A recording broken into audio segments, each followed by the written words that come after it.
Kapag ikaw ay umibig. Bakit nga pala ako kumakanta? Haircut tutorial nga pala ito. Number 4 na clipper guard ang ginagamit natin sa ibabaw. Gusto ng ating client ay manipis na yung kanyang buhok dahil summer pa rin at napakainit. Kaya lagyan natin siya ng lineup. And then bago tayo mag-start sa gilid nito, gagamit tayo ng trimmer sa paggawa ng guideline. Yan yung pinakang magiging start natin sa pagpipade ng ating gagawin para sa kanya. Mataas na yan, i-high fade na natin. Number 1 ang clipper guard. Yung paghagod niya dapat hindi masyadong lalampas dun sa may kanto ng kanyang lineup. Kung ano yung taas ng paghagod na ginawa natin sa gilid, ganun din dito sa likod hanggang dito sa may kanang bahagi.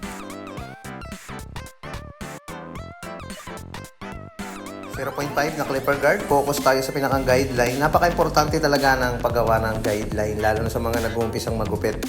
Yung sukat ng gupit na inyong ginagawa, hindi kayo maliligaw. Saka yung paghago dapat ay estimated. Kasi kung irerekta natin yan, dapat ay mas magaling kayo mag-estimate kung irerekta natin.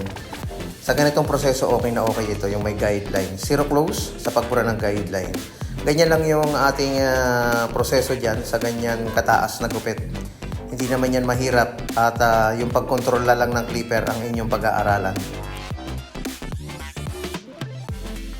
Dati noon, ang mga nagpapagupit ng ganito ay yung mga sundalo, yung mga nag-ROTC, yung mga security guard. Ngayon, nagiging paborito na ng lahat dahil alam nyo naman napakainit ng panahon. At saka, syempre, less maintenance. Hindi mo na kailangan shampoohin ng marami, hindi mo na kailangan mag-ayos. Pagkatapos maligo, ay okay na. Tanggalin natin yung buhok sa parteng ilalim gamit ang ating trimmer. Ang trimmer natin, manipis ang talim niyan, halos parang inahit na yung dinaanan. Pagtitira tayo ng konting-konti lang sa pagitan ng guideline at yun ang ating aahitin. Sabi nga sa awitin dapat ay merong bakas ng lumipas. Basahin muna natin bago tayo mag-start mag-ahit para madali siyang ahitin. Tanggalin natin yung natira. Kapag naahitan na natin yan, ayan na yan. Yan na yung resulta niya. Wala na tayong aayusin dyan.